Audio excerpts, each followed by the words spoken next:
우리 하나님 말씀 함께 저희가 보겠습니다. 오늘 에베소서 3장 14절에서 21절까지 말씀, 에베소서 3장 14절에서 21절까지 말씀입니다. 제가 가진 성경으로는 313쪽 혹은 312쪽의 말씀 제가 봉독해 올립니다.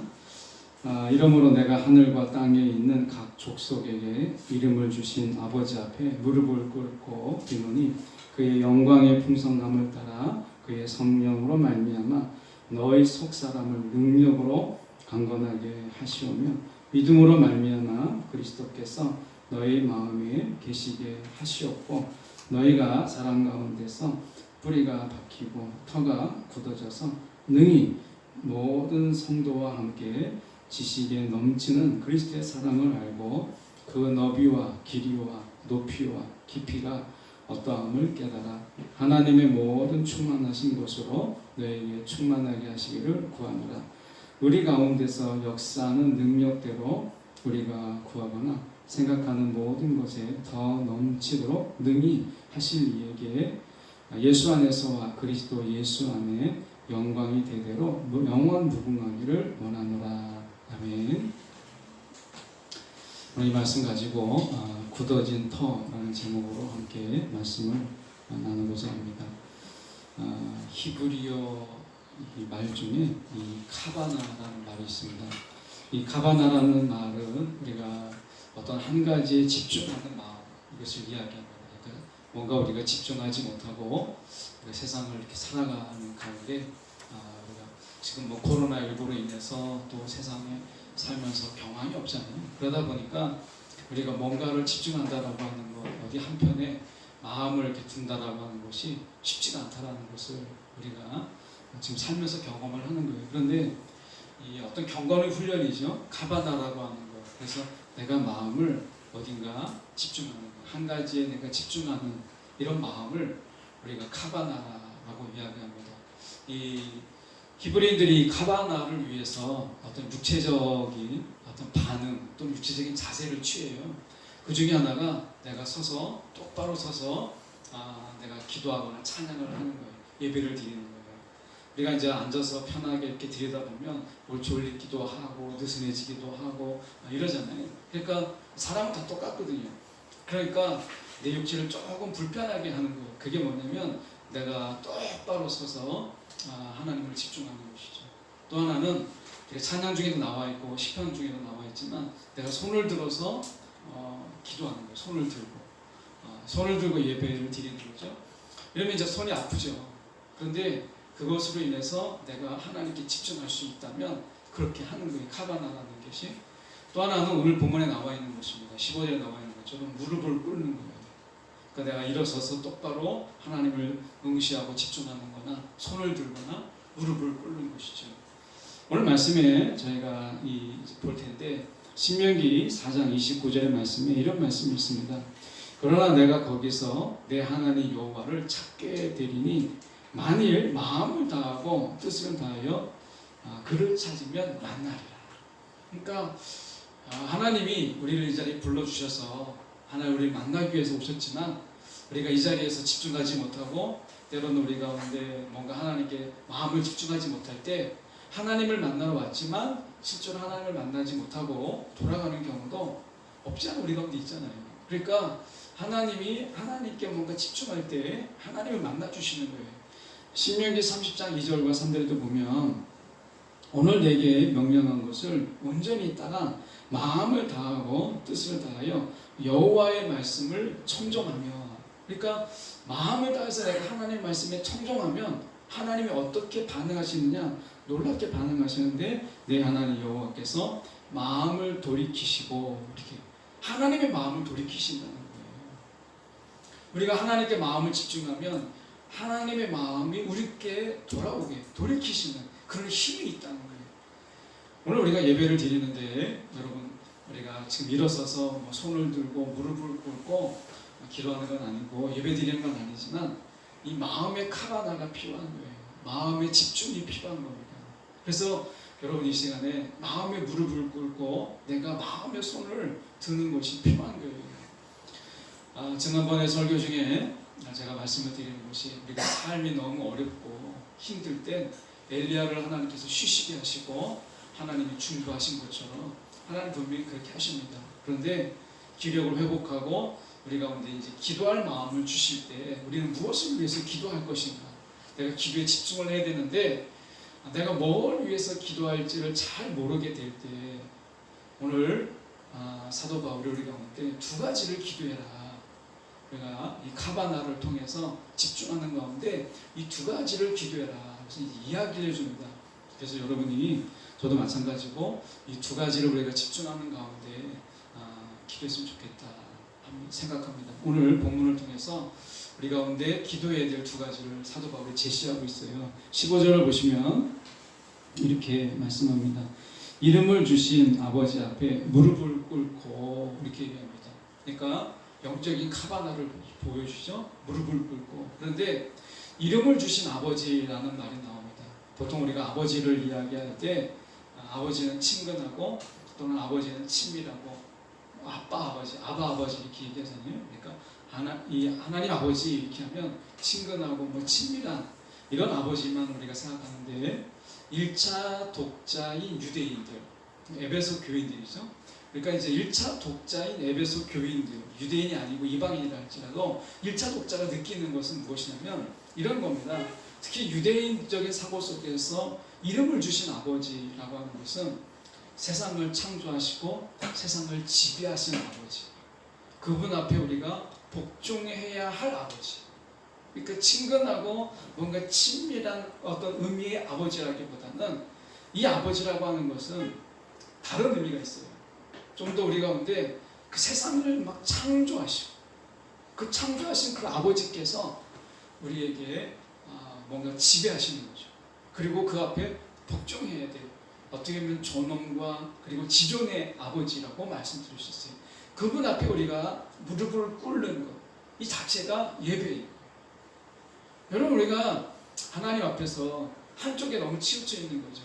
옛날에 우리가 근현대 쪽에서 본다면 아버지라고 하는 것은 가부장적인 그런 아버지, 모든 것을 아버지가 결정하고 아버지가 독단적으로 결정하는, 그리고 자식이 그저 따르는 이런 아버지의 모습 속에서 이제 근대를 넘어서 현대에 들어왔을 때 그런 아버지의 모습이 너무 가부장적이다.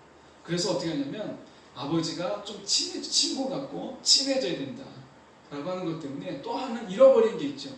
아버지의 권위, 또 아버지의 어떤 그 결정, 이런 부분들이 또 놓쳐버린 부분도 있어요. 그래서 우리가 하나님 아버지를 볼 때 친근하고 친밀하지만 그러나 우리가 복종해야 될 권위의 아버지를 우리가 동시에 같이 볼 필요가 있다. 예배라고 하는 것은 내가 친밀하고 친근하신 그 아버지 앞에 내가 기쁨으로 나오는 것도 예배지만 내가 세상을 지배하시고 다스리신 그분 앞에 내가 경의를 표하고 경배의 마음으로 내가 무릎을 꿇는 것, 이것도 예배예요. 그러니까 우리가 너무 편안하게만, 너무 안일하게만 마음의 집중도 없이 우리가 예배 드리려고 하는 그런 마음들을 좀 접고 내가 하나님 아버지께 내가 마음을 온전히 쏟고 마음을 집중하고 내가 그분 앞에 내가 마음의 무릎을 꿇는 것, 이 자체가 예배의 시작이고 예배인 거예요. 오늘 이 자리에 나오는 가운데 또는 영상으로 또는 나중에 뭐 보시는 분들도 있더라고요, 영상을. 그리고 이 자리에 나오신 분이라도 이 시간을 좀 지키지 못하는 분이라 할지라도 영상을 보는 분들이 어느 상황이든지 우리가 하나님 앞에 마음의 무릎을 꿇는 것, 이게 예배다라고 하는 것을 우리가 기억할 필요가 있습니다. 이렇게 마음의 무릎을 꿇는 가운데 이름을 이제 아버지를 이야기할 때 이름을 주신 아버지 이렇게 표현해요. 여기서 이름을 주신 아버지라고 하는 것은 저와 여러분의 존재의 이유가 아버지께 있다는 거예요. 내가 존재하는 이유, 존재의 본질이 누구에게 있느냐? 아버지께 있다. 이게 이름을 주신 아버지라는 이름이에요. 그러니까 어떻게 보면 우리가 여러분과 저에서 정체성, 내가 그리스도인이다 라고 하는 이 정체성이 어디서 온 것이에요? 아버지께 온 거예요. 내가 예수를 믿는 사람이다. 그냥 단순하게 교회에만 왔다 갔다 하는 교인이 아니라 나는 예수를 믿고 구원받은 자다라는 이 정체성이 어디서 온 거예요? 여러분에게서 온 겁니까? 스스로 내가 만들어낸 겁니까? 아닙니다. 아버지에게서 온 것이에요. 아버지께서 그 정체성을 준 거예요. 그리스도인이다 라고 하는 정체성을 준 거예요. 삶의 이유, 삶의 목적도 우리 가운데 있지 않습니다. 아버지께서 우리 가운데 주시는 거예요. 세상 사람들은 삶이 막 힘들다가 뭔가 꿈을 가지고 내가 살아야 되겠다 버텨낼 수 있지만 우리는 그게 안 돼요. 이제 이 점이 다른 겁니다. 자, 우리가 예수 만나기 전의 삶과 예수 만난 후의 삶이 완전히 구별돼요. 그 전에 예수 만나기 전에 이 삶이라고 하는 것은 내가 세상처럼 꿈을 쫓고 내가 어떤 목표를 가지고 살면 그렇게 살아갈 수 있어요. 그런데 예수를 만난 이후에 우리의 삶은 그런 꿈을 가지고 내가 꿈꾸며 살아갈 수 있는 이런 삶에서 하나님은 졸업을 시키셨어요. 그리고 하나님이 직접 존재의 이유가 되셨어요. 그래서 저와 여러분이 막 꿈을 가지고 살아간다. 이게 안 됩니다. 뭐 어떤 목표를 가지고 내가 살아야지. 이게 안 돼요. 이제 하나님 없이는 살 수 없고 예수 없이는 살 수 없는 존재 이유가 아버지께 있고 존재 이유가 그리스도께 있는 존재로 만들어 놓으셨다는 거예요. 우리는 꿈 때문에 사는 게 아니라 예수 때문에 사는 것이고 그리스도 때문에 사는 것이고 하나님 때문에 사는 거예요. 존재의 이유가 완전히 바뀐 거예요. 이것을 이름을 주신 아버지라는 뜻이에요. 자, 여러분 이제 분명합니다. 저와 여러분은 하나님 없이는 못 살아요. 아버지 없이는 내 삶의 의미가 아무것도 없어요. 여러분 꿈을 이뤄도 마찬가지예요. 여러분이 생각하는 꿈을 이뤄도 아버지가 함께 하시는 꿈이 아니라면 삶의 의미는 공허할 뿐인 거예요. 이게 예수 만난 이후에 우리의 삶이에요. 완전히 달라졌죠? 자, 그렇게 우리를 아버지가 존재 이유가 되신 자로 불러주신 그 아버지 앞에 내가 집중해서 기도해야 될 두 가지가 무엇이냐. 먼저 17절을 보면 이렇게 말씀합니다. 첫 번째 기도가 그리스도의 내주하심을 위해서 기도하라. 이렇게 이야기합니다. 자, 그리스도의 내주하심. 이렇게 이야기하면 우리가 그리스도의 내주하심 어떻게 우리 가운데 계시고 하나님 예수님께서 이미 십자가에서 죽으시고 부활하시고 승천하셔서 하나님 우편에 계신데 어떻게 그분이 우리 안에 내주하시죠? 그분의 내주하심은 성령으로 우리 가운데 내주하시잖아요. 그런데 사도 바울은 16절의 성령과 17절의 그리스도를 구분하고 있어요. 이건 굉장히 의도적인 거예요. 이 의도성을 알아야 이 본문을 파악할 수 있어요. 의도적으로 성령이라고 하지 않고 그리스도 영이라고 하지 않고 그리스도가 그리스도께서 내주하심을 이야기해요. 자, 예수는 뭐예요? 뜻이 구원자죠. 구원자. 예수가 내주하시는 게 아닙니다. 그리스도가 내주하시는 거예요. 그리스도가 뭐예요? 그분이 왕이라는 거예요. 그분이 왕. 자, 하나님께서 우리 가운데 주신 거 다 우리 것이 아니죠. 사실 다 우리 것인 것은 없어요. 우리 것은 없어요. 자식도 내 것도 아니고 다 내 것도 아니에요. 재산, 돈도 다 내 것이 아니고 생명도 내 것이 아니에요. 그런데 다 내 것은 아닌데 우리가 내 것으로 오해하고 살죠. 그 중에 하나가 마음이라는 거예요. 마음. 칼빈은 우리 가운데 이야기할 때 칼빈이 뭐라고 얘기했냐면 마음은 하나님이 우리 가운데 주신 종교의 씨앗이다. 하나님을 우리 가운데 찾을 수 있도록 하나님의 것을 우리 가운데 주셨는데 그게 마음이다 라는 거예요. 근데 저도 그렇지만 우리가 여러분도 가만히 생각해 보십시오. 내 안에 있는 마음을 가장 힘들게 하고 괴롭게 하고 막 괴롭히는 게 누굴까요? 사단일까요? 세상일까요? 아니에요. 자기 자신이에요. 내가 내 마음을 가장 많이 괴롭혀요. 좀 그렇지 않으세요? 때로는 막 불만하고 불평하고 분노하고 화냄으로 인해서 내 마음을 막 치고 때리고 피 흘리게 하잖아요. 그리고 TV에서 보면 참 놀라운 뉴스가 많은데 우리가 자기가 화난다고 자식을 막 어린아이를 패가지고 애가 죽게 하는 거죠. 그래서 참 놀라운 거잖아요. 근데 우리가 가만히 보면 우리가 우리 마음을 그렇게 해요. 그래서 어떨 때는 분노로 내 마음을 막 짓누르고 목을 조르고 막 패고 때리고 하는 거예요. 여러분 마음을 가만히 보십시오. 멍들어 있고 사방이 찢겨져 있고 피가 나고 부러져 있고 이러잖아요. 누가 우리의 마음을 가장 많이 괴롭힐까요? 누가 우리의 마음을 가장 속삭일까요? 그것은 자기 자신입니다. 그래서 우리 모두 다 보면 마음이 다 멍들어 있고요. 마음의 병을 다 앓고 있는 거예요. 내가 내 마음을 다스릴 때 분노로 다스리고 화로 다스리고 진토로 다스리고 불만으로 다스리는 거예요. 마음이 살아날 수 있겠습니까? 거의 숨 마시는 정도, 이런 정도죠. 근데 그리스도가 내주하신다는 것은 어떤 뜻이냐? 사랑으로 다스리시는 거예요. 그분이 왕이신데 사랑으로 다스리시는 거예요. 18절의 말씀에 보면 지식을 초월하는 사랑, 우리의 지식을 넘는 사랑. 그래서 우리가 그 사랑은 얼마나 놀라운지 우리의 지식을 초월하는 사랑이에요. 그리고 19절에 보면 그 너비와 길이와 높이와 깊이를 이야기해요. 이런 사랑인 거예요. 자, 입체적인 사랑이죠. 평면적인 사랑.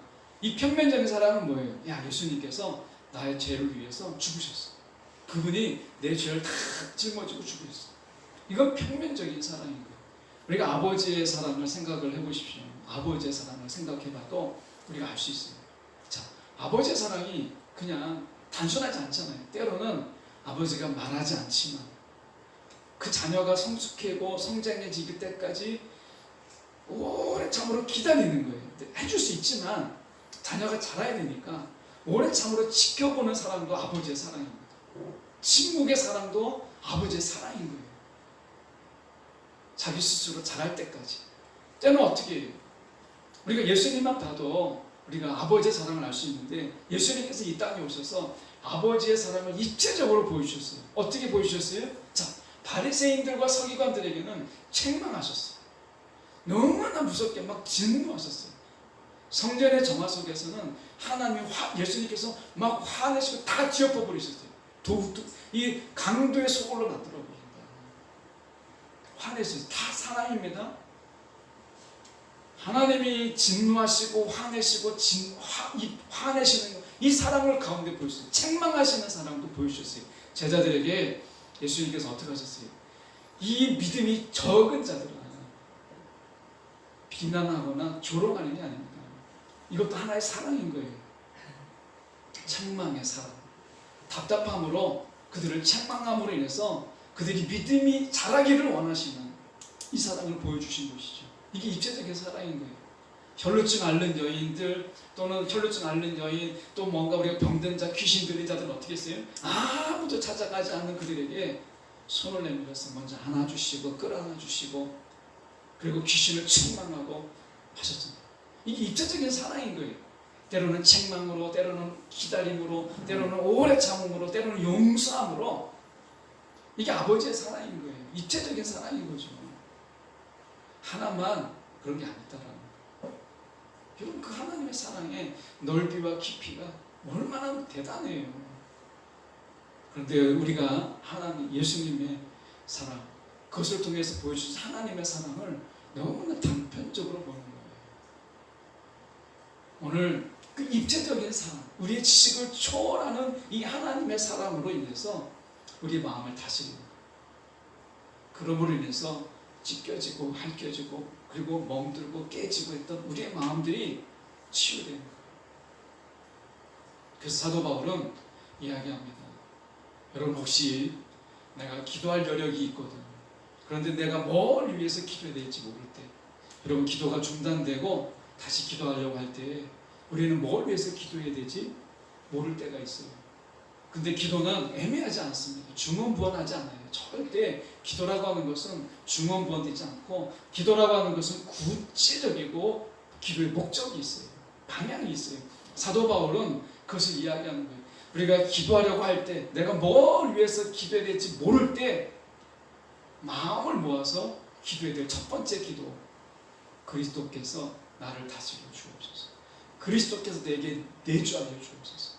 그냥 내주가 아닙니다. 능력으로 내주하시는 거예요. 능력으로. 이 능력이 뭐예요? 사랑의 능력이에요. 나를 치유하시는 능력, 내 마음을 병든 것을 만지시는 능력을 이야기하는 거예요. 여러분, 우리가 여러분의 각자의 마음을 불쌍히 여기는 마음이 정말 필요해요. 정말 우리가 불쌍하잖아요. 저도 가만히 보니까 제 마음이 참 불쌍해요. 주인 잘못 만나가지고. 정말 주인 잘 만나면 정말 그렇지 않을 텐데 주인 잘못 만나서 제 마음이 막 병드는 거예요. 여러분의 마음은 어떠세요? 여러분을 만나서 여러분의 마음이 병들고 여러분을 만나서 여러분의 마음이 아프잖아요. 여러분, 여러분의 마음을 긍휼하게 여기세요. 참 불쌍히 여기세요. 무슨 죄예요? 그냥 나를 만났다는 거 외에는 무슨 죄가 있어요? 그런데 내 마음이 속 썩고 시커매지고 멍들고 이렇게 우리가 살아가잖아요. 예수님의 내주하심이 필요한 거예요. 강력한 내주하심이 필요합니다. 그분의 다스림, 사랑으로 다스림을 통해서 내가 치유되고 회복되는 거예요. 그래서 사도 바울은 이야기합니다. 그리스도께서 내주해 주시기를, 내 안에 내주하시기를, 내 마음에 임하셔서 다스려 주시기를 기도하라 라고 이야기해요. 여러분, 여러 가지 기도할 게 참 많지만 내가 뭘 위해서 기도할지 그렇게 우리가 방향을 잡지 못할 때 여러분, 카바나를 통해서 마음을 집중함을 통해서 하나님께 기도하십시오. 주님, 그리스도께서 내 마음을 다스려 달라고. 때론 우리의 마음이 근심과 염려로 내 마음이 지배를 당해요. 그렇지 않아요? 불안과 불평과 불만으로 내 마음이 지배당해요. 하루 어떤 날도 내 마음이 편할 날이 있나요? 없잖아요. 참 불쌍한 게 내 마음이에요. 여러분, 예수님의 다스림만이, 그 주님의 내주하심만이 우리의 마음을 만질 수 있어요. 어루만질 수 있어요. 어디에도 안 돼요. 그래서 사도 바울은 이야기하는 거예요. 그리스도께서 내주하시기를 위해서 기도해라. 가장 어떤 것보다 먼저 위해서 기도하라 라는 것입니다. 오늘 우리가 할 수 있다면 하나님이 기도할 수 있는 힘을 여러분에게 주실 때 그 힘을 그리스도께서 내게 내주하여 주옵소서. 이 기도에 쓰시기를 바라요. 내게 이것도 주세요, 저것도 주세요, 물질을 주세요. 많이 기도할 게 얼마나 많겠어요. 자녀를 위해서 기도해대고 우리가 참 많죠. 그런데 하나님이 우리 가운데 기도할 힘을 주실 때 그리스도께서 내주하시기를 위해서 기도하십시오. 자, 16절을 보면 우리가 이렇게 말씀합니다. 그의 영광의 풍성함을 따라 그의 성령으로 말미암아 너희 속사람을 능력으로 강건하게 하시며 이렇게 돼 있죠. 자, 본문은 16절이 있고 17절이 있어요. 그런데 사실은 본문은 17절이 먼저 있어야 돼요. 왜냐하면 자, 생각해보세요. 제가 병이 들었어요. 여러분이 좀 아프시잖아요. 아프면 어떻게 되죠? 아프고 약 먹고 막 이렇게 되면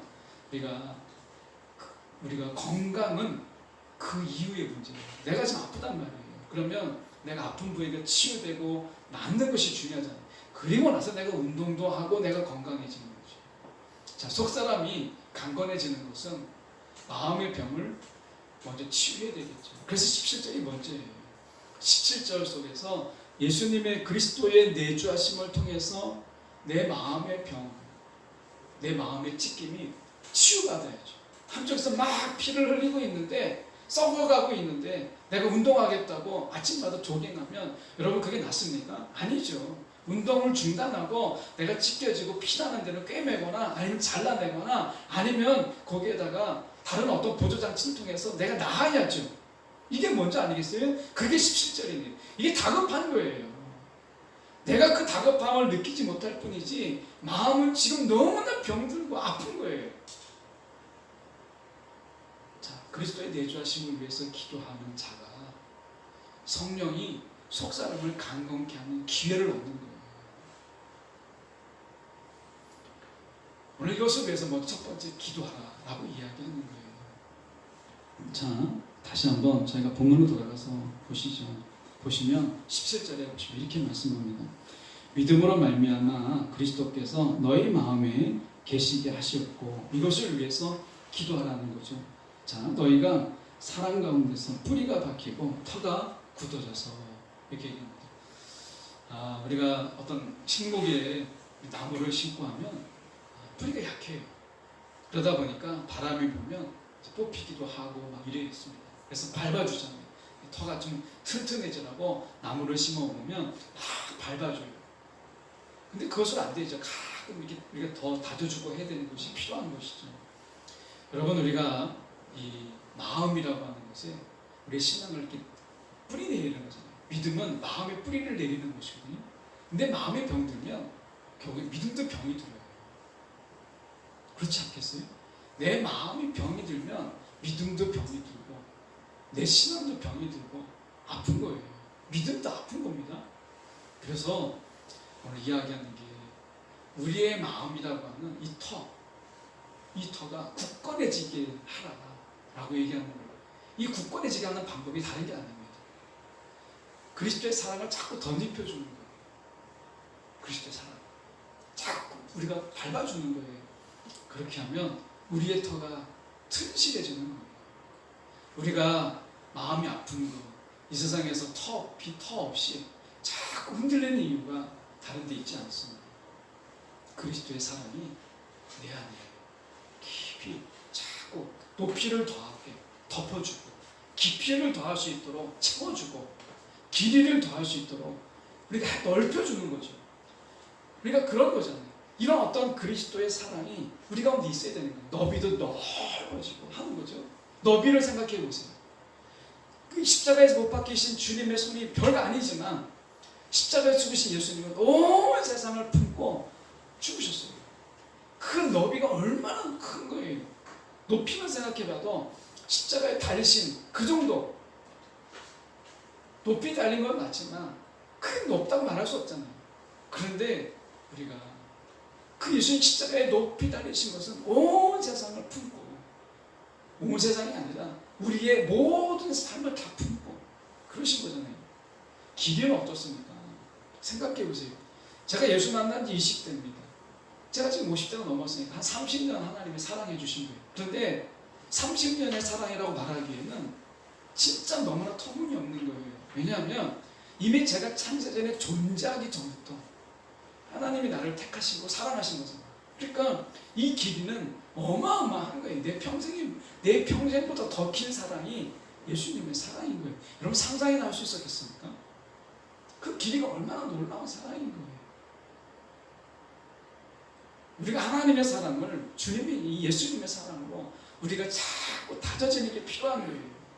그래야 신앙이 흔들리지 않고 신앙이 우리가 굳건하게 서는 거예요. 굳건한 터 위에 내가 믿음이 서는 거예요. 우리가 생각할 때는 자꾸 뭔가 쑥쑥 자라고 잎이 많아야 될 것처럼 이야기하지만 신앙은 항상 우리가 첫사랑을 회복해야 된다. 첫 마음을 회복해야 된다. 늘 이야기하잖아요. 결국 터죠. 이 터에 문제가 생기게 되면 어려움이 생기는 거예요. 제 처남이 한 번은 자기가 이제 키우고 있는 식물이 하나 있었는데 이 식물이 좀 잎이 마른 것 같아서 물을 잔뜩 주고 그리고 이제 처갓집에 남원에 갔다 온 거예요. 갔다 왔는데 이게 더 이파리가 막 힘이 없고 막 시드는 것 같아요. 그래가지고 이건 물이 벌써 다 말랐나 싶어서 물을 완전히 더 줬는데 나중에 보니까 물이 너무 많아서 뿌리가 썩어버려요. 그걸 모르고 물을 계속 준 거죠. 여러분 우리가 항상 뿌리의 문제예요. 식물을 기르다 보면 항상 뿌리에 관심을 가져야 되는 거죠. 마찬가지입니다. 여러분 우리의 신앙이 항상 기도해야 될 것, 그리스도의 내주하심을 위해서 기도. 그분의 깊은 사랑을 내가 알 수 있도록, 입체적인 사랑을 알 수 있도록 기도하는 거예요. 그렇게 기도하는 그 기도가 우리 가운데 사도 바울이 첫 번째 기도다라고 얘기합니다. 두 번째 기도를 우리 가운데 알려줘요. 자 보면 18절에 이렇게 말씀하죠. 능히 모든 성도와 함께 이렇게 얘기합니다.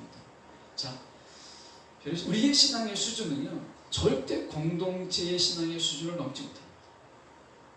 자, 저나 여러분이나 우리의 신앙, 저의 신앙의 수준도 그렇고 여러분의 신앙의 수준도요, 절대 하늘정원교회 공동체를 뛰어넘지 못해요. 그러니까 하늘정원교회 수준이 저의 신앙의 수준이고 여러분의 신앙의 수준이에요. 왜냐하면 하나님께서 이 하나님의 그 지식, 하나님을 아는 지식을 공동체에게 주셨어요. 그러니까 공동체를 통해서 하나님을 알고 하나님의 입체적인 사랑을 알 수 있도록 공동체를 통해서 알게 하신 거예요. 그러니까 공동체의 수준이 저와 여러분의 수준이에요. 그러니까 저의 수준이 여러분보다 높다라고 말할 수도 없고 여러분이 저의 신앙의 수준보다 높다라고 말할 수 없어요. 왜냐하면 공동체의 신앙의 수준이 저와 여러분의 신앙의 수준이에요. 이 수준을 넘지 못해요. 그래서요, 우리가 두 번째 기도 제목이 뭐냐면 이렇게 기도하라는 거예요. 우리는 늘 공동체가, 교회가 여러분을 위해서, 나를 위해서 기도해 주기를 원하죠. 그런데 사도 바울은 그렇게 말하지 않습니다. 여러분이 교회를 위해서 기도하라는 거예요. 여러분이 공동체를 위해서 기도하라는 거예요. 여러분의 가정의 수준이 자녀의 신앙의 수준을 정합니다. 결코 여러분의 신앙의 수준이, 자녀의 신앙의 수준은 내가 속한 가정의 수준을 뛰어넘을 수가 없어요. 내 신앙이 요만밖에 안 되는데 내 자녀의 수준을 훨씬 높기를 원한다? 이건 욕심입니다. 이건 사실 탐욕이에요. 그러니까 내 신앙의 수준은 가정의 수준이에요. 내 자녀가 신앙이 높기를 원한다면 여러분 가정을 위해서 기도하십시오. 가정의 신앙의 수준이 높아지면 자녀의 신앙의 수준이 높아지는 거예요. 교회가 마찬가지입니다. 교회의 신앙의 수준이 높아지면 저와 여러분의 신앙의 깊이와 넓이가 높아지고 수준이 높아지는 거예요. 깊어지는 거예요. 길어지는 거예요. 넓어지는 거예요. 여러분, 그래서 사도 바울은 21절에도 교회를 이야기하잖아요. 보면 교회 안에서 라고 이야기하잖아요. 그리스도 안에서 라고 얘기해요. 자, 여러분, 우리가 생각해 보십시오. 공동체를 위해서 내 신앙을 높아지고 내 신앙이 깊어지고 내 신앙이 넓어지기를 원한다면 교회를 위해서, 공동체를 위해서 기도하십시오. 지체들을 위해서 기도하십시오. 신앙의 연약한 자를 위해서 기도하십시오. 그 신앙이 높아지면 내 신앙이 높아지는 거예요. 그래서 사도 바울은 이야기합니다. 그리스도의 그 사랑의 너비와 길이와 높이와 깊이를 알려면, 더 하려면 공동체를 위해서 기도해라. 여러분이 속한 너나들이를 위해서, 부서를 위해서 기도하는 거예요. 내 가정을 위해서 기도하는 거예요.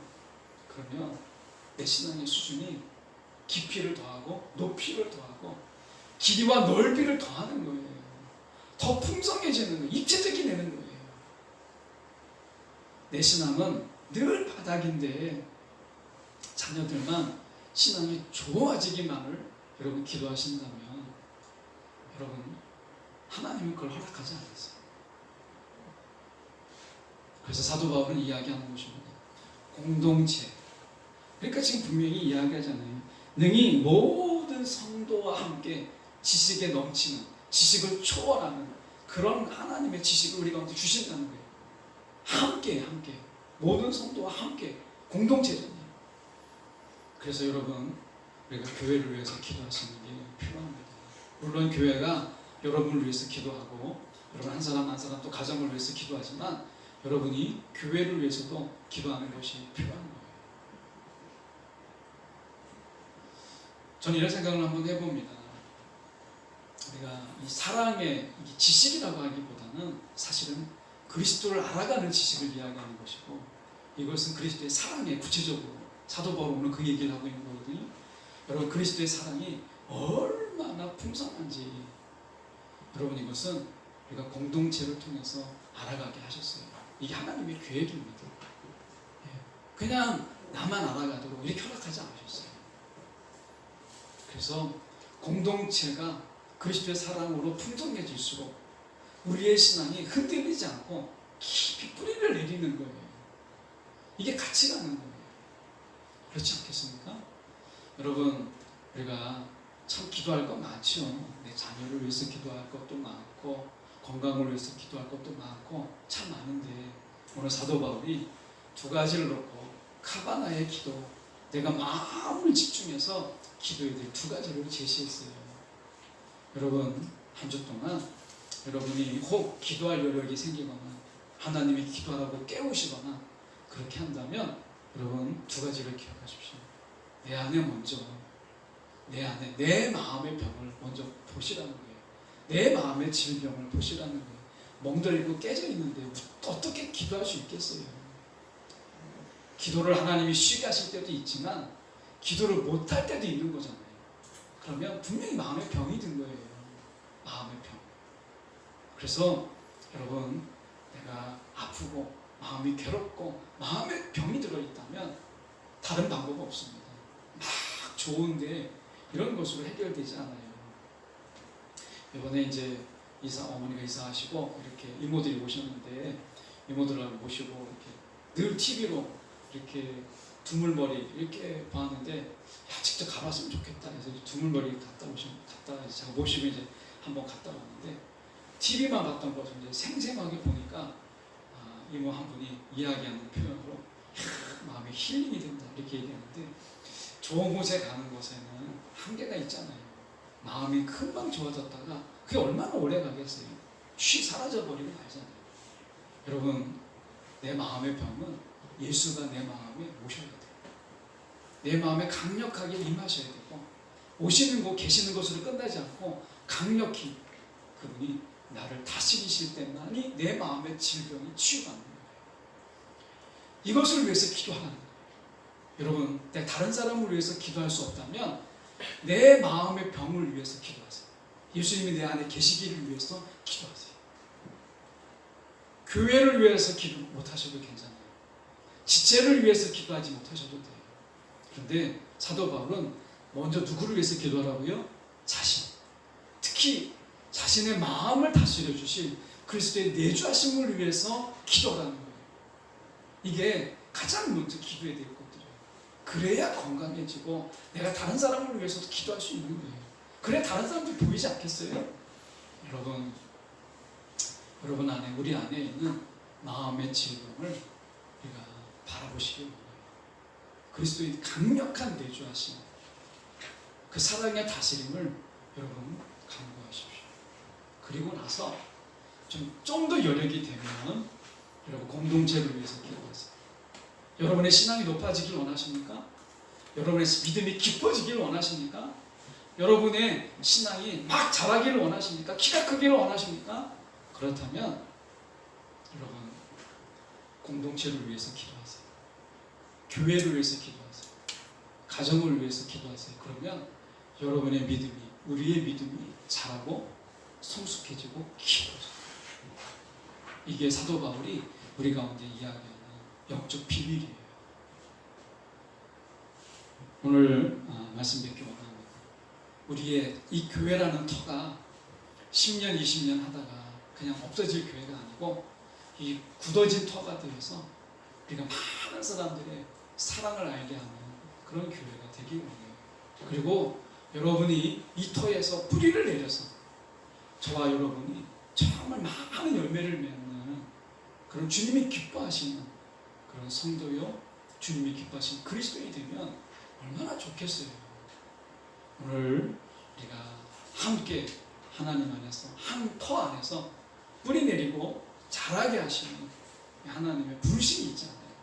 이 부르심 안에서 우리가 서로를 위해서 또 교회를 위해서 함께 마음을 고쳐가며 마음의 질병을 고쳐가며 우리가 깊이와 넓이와 너비와 또한 우리 가운데 길이를 더해 나가며 입체적인 사랑 안에 마음껏 우리가 누리는 저와 여러분 되기를 간절히 소망합니다. 기도하겠습니다. 사랑이 많으신 하나님 아버지, 이 시간에 기도합니다. 오늘도 우리를 이 하늘정원 교회라고 하는 곳으로 불러주시고 하나님의 그 귀한 터 안에서 함께 우리가 믿음이 자라고 믿음의 깊이를 더하고 믿음의 길이를 더하고 너비를 더할 수 있도록 불러주시고 감사합니다. 하나님 공동체 안에서 나만이 아니라 우리를 볼 수 있도록 인도하여 주시옵소서. 이를 위해서 마음의 질병을 주님 앞에 내어놓습니다. 마음의 병듦을 주님 앞에 고백합니다. 오늘도 그리스도께서 우리 안에 내주하심을 통하여 그 사랑의 다스림을 통하여 우리의 마음의 질병이 치유되고 회복되게 하여 주시옵소서. 살아계신 예수를 들은 받들어 기도드렸나이다. 아멘.